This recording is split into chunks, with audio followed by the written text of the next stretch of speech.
ఏంటి సార్ ఇప్పుడు రేపు లేకపోతే 29న స్థానిక సంస్థల ఎన్నికలు కూడా షెడ్యూల్ వచ్చే అవకాశం ఉంది తెలంగాణ రాష్ట్రంలో. అయితే ఉమ్, దీనికి ముందే కూడా జూబ్లీహిల్స్ ఉప ఎన్నిక షెడ్యూల్ కూడా వచ్చే అవకాశం ఉన్నట్టు కూడా వార్తలు వస్తున్నాయి. సో 3 ప్రధాన పార్టీలన్నీ కూడా జూబ్లీహిల్స్ ఉప ఎన్నిక మీదనే ఫోకస్ చేస్తున్నాయి. జూబ్లీహిల్స్ ఉమ్, ఉప ఎన్నికలో కాంగ్రెస్ ఇప్పటికే అభ్యర్థుల విషయంలో తర్జన భర్జన పడుతుంది. బీఆర్ఎస్ మాత్రం సానుకూలంగా మాగంటి గోపినాథ్ గారి భార్య పేరే ప్రస్తావనలోకి తీసుకొస్తున్న అంశము. బీజేపీ అసలు ఇందులో ఇన్వాల్వ్ కూడా కావట్లేదు. ఓవరాల్ గా ఉమ్. జూబ్లీహిల్స్ ఉప ఎన్నికలో బీఆర్ఎస్ పార్టీ గెలిస్తే, ఒకవేళ గెలిస్తే తెలంగాణ వ్యాప్తంగా ఎటువంటి నెరేషన్ తీసుకువెళ్లే అవకాశం ఉంది? కాంగ్రెస్ పార్టీ గెలిస్తే ఏ రకంగా అభివృద్ధి ఫలాలు ముందుకెళ్తాయి జూబ్లీహిల్స్ ప్రాంతానికి అంటే ఏం చెప్తారు సార్? అంటే ఇప్పుడు జూబ్లీహిల్స్ బై ఎలక్షన్ అనేది సరే, బిఆర్ఎస్ పార్టీ సొంత స్థానమే అయినా కూడా 3 పార్టీలకు కూడా ఒక పరీక్ష పెట్టిందనే చెప్పాలి. ఇప్పుడు మన 2 ఇయర్స్ ఓకే. కాబోస్తుంది, అసెంబ్లీ ఎన్నికలు జరిగి 2 ఇయర్స్ కాబోస్తుంది కాబట్టి 3 పార్టీలకు కూడా పరీక్ష ఎవరి స్ట్రెంత్ ఏంది. అసెంబ్లీ ఎన్నికల తర్వాత లోక్సభ ఎన్నికలు జరిగిపోయినాయి. లోక్సభ ఎన్నికల తర్వాత ఇప్పుడు ఈ ఎన్నికలు వచ్చినాయి. 1.5 year తర్వాత వచ్చినాయి. ఇప్పుడు ఏంది ఈ పరిస్థితి? రాజకీయంగా ప్రజలు ఏమనుకుంటుండ్రు? కాంగ్రెస్ ప్రభుత్వం మీద ఏమనుకుంటుండ్రు? ప్రతిపక్షం బీఆర్ఎస్ మీద అనుకుంటుండ్రు. గెలుస్తుంది, రాబోయే కాలంలో బీజేపీ అధికారంలోకి వస్తుందని చెప్పి నమ్ముతున్న ప్రజలకు బీజేపీ మీద ఎటువంటి అభిప్రాయం, ఆ బీజేపీ పార్టీ ఏం చేస్తుంది, ఇవన్నీ తెలుసుకోవడానికి ఇది ఒక పరీక్షగా మారింది. అది నిజంగానే జూబ్లీహిల్స్ అనేది టెస్టే అన్ని పార్టీలకు. ఏంది వాళ్ళ పొలిటికల్ సిచ్యువేషన్ ఏంది అని. కాబట్టి ఇక్కడ ఒకటి అందు సార్ కాంగ్రెస్ పార్టీ అధికారంలో ఉంది కాబట్టి గెలవాల్సిన అవసరం కాంగ్రెస్ పార్టీకి ఎలాగూ ఉంది. ఇప్పుడు బీఆర్ఎస్ స్థానమే అయినా కానీ కాంగ్రెస్ పార్టీ గెలిస్తే దానికి ఒక బూస్ట్, ప్రభుత్వానికి ఒక బూస్ట్, ప్రజలు మా వైపే ఉన్నారని చెప్పుకోవడానికి ఒక అవకాశం. ఆ అనివార్యత కాంగ్రెస్ పార్టీకి ఉంది. అది బీఆర్ఎస్ స్థానమే అయినా కూడా కాంగ్రెస్ కి అనివార్యత ఉంది, గెలవాల్సిన అనివార్యత ఉంది. గెలవకపోతే కాంగ్రెస్ కొంత డిమోరలైజ్ అయ్యే అవకాశం ఉంది. వాళ్ళ సీటు బాధ కాదు. ఇప్పుడు ఎన్నికల తర్వాత అనొచ్చు వాళ్ళు, అది బీఆర్ఎస్ స్థానమో, బీఆర్ఎస్ ఎమ్మెల్యే చనిపోయిండు, అదే స్థానంలో బీఆర్ఎస్ గెలిచింది, మేమేం నష్టపోయినామని కాంగ్రెస్ అని. అది కాదు ఇక్కడ డిమోరలైజ్ పొలిటికల్ కాంగ్రెస్. ఎందుకంటే పవర్లు ఉన్నావు, 2 సంవత్సరాలు కావస్తుంది ప్రభుత్వం, నీకు మంచి ఇమేజే వస్తే అది బీఆర్ఎస్ స్థానం అయినా కానీ కాంగ్రెస్ గెలవాల్సిన అవసరం. గెలవకపోతే ప్రభుత్వం మీద నెగటివ్ ఉందని ప్రతిపక్షం మాట్లాడే అవకాశం ఎట్లాగో మాట్లాడు. ఇది బీఆర్ఎస్ అంటది. రేపు కాంగ్రెస్ బీఆర్ఎస్ గెలిస్తే అక్కడ మా స్థానమే అయినా కానీ ప్రజల మూడు ఎట్లుందో చూడండి రేవంత్ ప్రభుత్వం పట్ల అనేది రేపు బీఆర్ఎస్ రాష్ట్ర వ్యాప్తంగా అదేంటి క్యాంపెయిన్ చేస్తుంది. దీని ఎఫెక్ట్ జూబ్లీహిల్స్ లో ఒకవేళ బీఆర్ఎస్ గెలిస్తే దాని ప్రభావం తెలంగాణ అంతటా పడే అవకాశం. ఇది ఒక్క కాంగ్రెస్ కే నష్టం కాదు, బీజేపీ కూడా తీవ్రమైన నష్టం, కోలుకోలేని నష్టం బీజేపీ కూడా జరుగుతుంది. ఎందుకు అంటే ఇక్కడ 2024లో లోక్సభ ఎన్నికలు జరిగినాయి. కాంగ్రెస్ పార్టీకి 40% ఓట్లు వచ్చినాయి, 8 సీట్లు వచ్చినాయి. సెకండ్ ప్లేస్ లో బీజేపీకి 35% ఓట్లు వచ్చినాయి, 8 సీట్లు వచ్చినాయి. సీట్లు సమానంగా వచ్చినాయి. పర్సెంటేజ్ ఆఫ్ ఓటు బీజేపీ జీవిత చరిత్రలో ఎన్నడూ రానన్ని ఓట్లు, 35% ఓట్లు తెలంగాణలో బీజేపీకి మొదటిసారి వచ్చినాయి. చిన్న విషయం కాదు, చిన్న విషయం కాదు. 35% బీజేపీకి తెలంగాణలో ఓట్లు వచ్చినాయి అంటే రాబోయే కాలంలో అధికారంలో రాబోయే పార్టీ అదే అనేది ఎవరికైనా అనిపించింది తెలంగాణ అంతటా. ప్రతి తెలంగాణ వాడు కూడా అదే అనుకున్నాడు. అవును. కానీ ఏం జరుగుతుంది? ఇప్పుడు లోక్సభ ఎలక్షన్ అయిపోయి 1.5 year అయింది, 1.5 year అవుతుంది కదా. ఈ 1.5 year లో 8 మంది ఎంపీలు గెలిచారు, 8 మంది ఎమ్మెల్యేలు ఉన్నారు, ఆ పార్టీకి 3 ఎమ్మెల్సీలు ఉన్నారు. ఇంత భారీ సంఖ్య ప్రజాప్రతినిధి తెలంగాణలో ఆ పార్టీకి ఎన్నడూ లేదు, మొదటిసారి. రెండవది పర్సెంటేజ్ ఆఫ్ ఓటు కూడా అసెంబ్లీలో 13% ఓట్లు వస్తే లోక్సభలో 35% ఓట్లు వచ్చాయి. అంటే అక్కడ ఏంటంటే ప్రజలు బీఆర్ఎస్ ను వద్దనుకుంటున్నారు, దాని స్థానంలో బీజేపీని కోరుకుంటున్నారు అనేది కొంత పబ్లిక్ రిఫ్లెక్షన్ అనేది వచ్చింది మనకు రాజకీయం తెలంగాణ ప్రాంతం, తెలంగాణ ప్రజల్ని. దాన్ని ఏం చేస్తున్నారు ఇలా బీజేపీ ఏం చేస్తున్నది? నాన్ సీరియస్ పాలిటిక్స్ నడుపుతున్నది. ఇప్పుడు నువ్వు ఆఫ్టర్ కిషన్ రెడ్డిని అధ్యక్ష పదవి నుంచి తీసేసిన తర్వాత ఎవరో ఒకరు బలమైన నాయకుడు వస్తాడు రాష్ట్ర అధ్యక్షుడిగా, పార్టీ ఇంప్రూవ్ అవుతుంది, 8 మంది ఎంపీలు ఉన్నారు, ఎమ్మెల్యేలు ఉన్నారు.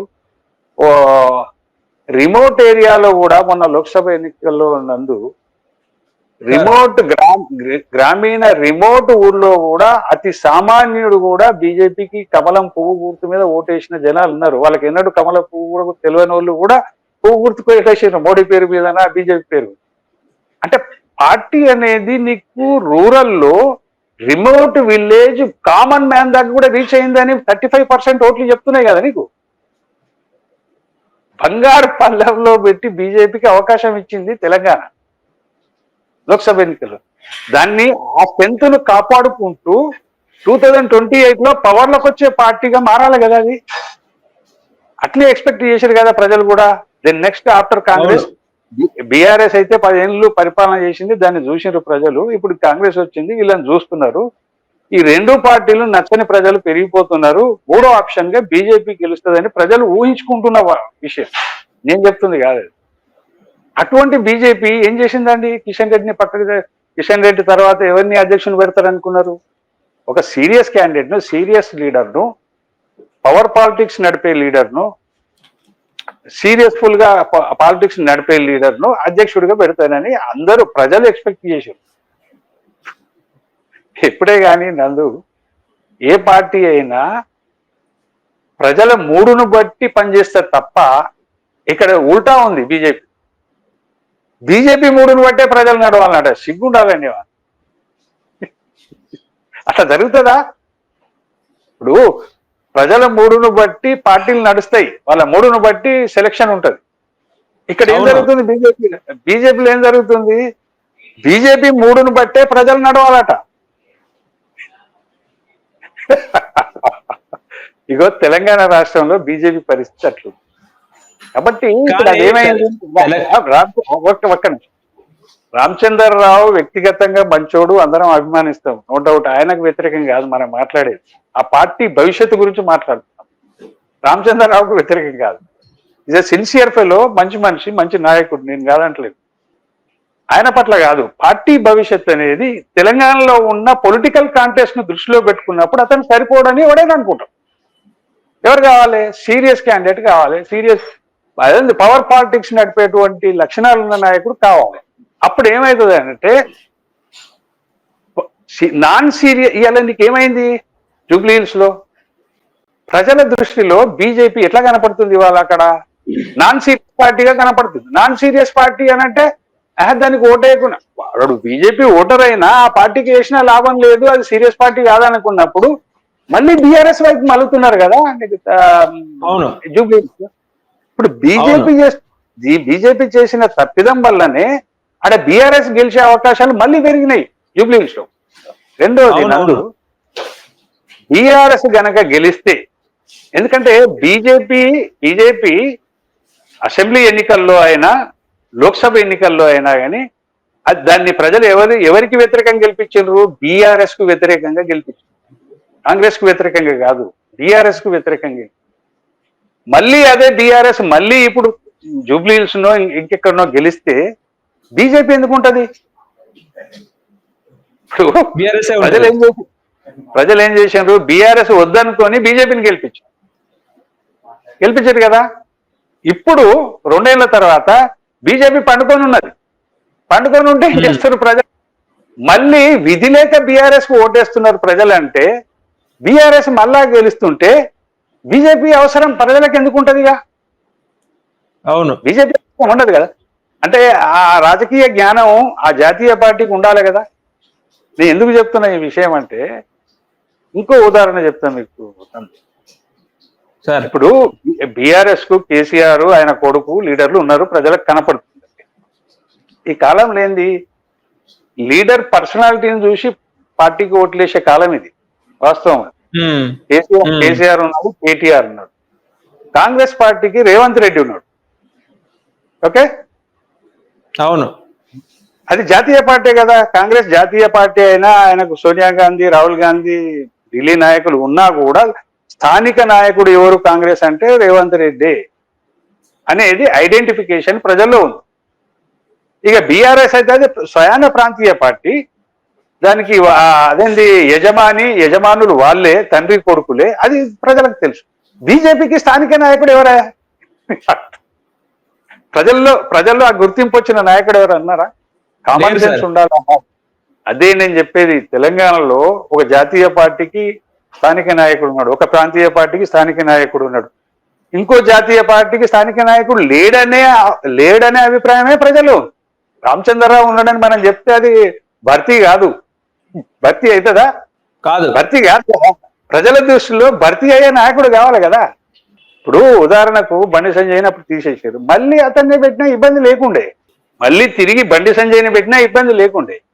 రెండోది రాజేందర్ని పెట్టినా ఇబ్బంది లేకుండే, లేదు లేకపోతే మన అరవింద్ని పెట్టినా ఇబ్బంది లేకుండే. ఒక మాస్గా యంగ్స్టర్స్ పొలిటీషియన్స్ ఎదిగొచ్చిన ఆ పార్టీలా వాళ్ళొక స్టేట్ వైడ్ లీడర్గా ఒక ఎక్స్పోజ్ చేసుకునేటువంటి శక్తి సామర్థ్యాలు ఉన్న రాజకీయ బలం ఉన్న వాళ్ళు అటువంటి వాడిని పెడితే ఎక్స్పోజ్ అవుతుంది. అరే బీజేపీ ఉన్నది, కాంటెస్ట్ లో ఉంది. ఇవాళ నీకు జూబ్లీ హిల్స్ లో ఈవెన్ మీడియా కూడా బీజేపీని యాడ్ చేస్తలేదా? ఏమంటున్నారా? కాంగ్రెస్ కోటేస్తావా, బీఆర్ఎస్ కోటేస్తావా అని అడుగుతున్నారు, కానీ బీజేపీ కోటేస్తున్నావా అడిగే పరిస్థితి కూడా లేదని అంటే ఎంతకన్నా మరుగైనట్టు. ఎవడి రాజకీయ అజ్ఞానం ఇది? ఇప్పుడు నిజానికి ఇక్కడ అధ్యక్షుని నియమించేది బీజేపీ ఢిల్లీ నాయకులు, ఢిల్లీ అధిష్టానం ఇక్కడ అధ్యక్షుని ఆ ఢిల్లీ అధిష్టానాన్ని ఎవరు డైవర్ట్ చేసి ఇటువంటి నాన్ సీరియస్ అధ్యక్షులను తీసుకొచ్చి పెడుతున్నారో అర్థం కాదు. ఎవరి ప్రయోజనం ఉందో అందులో అర్థం కాదు.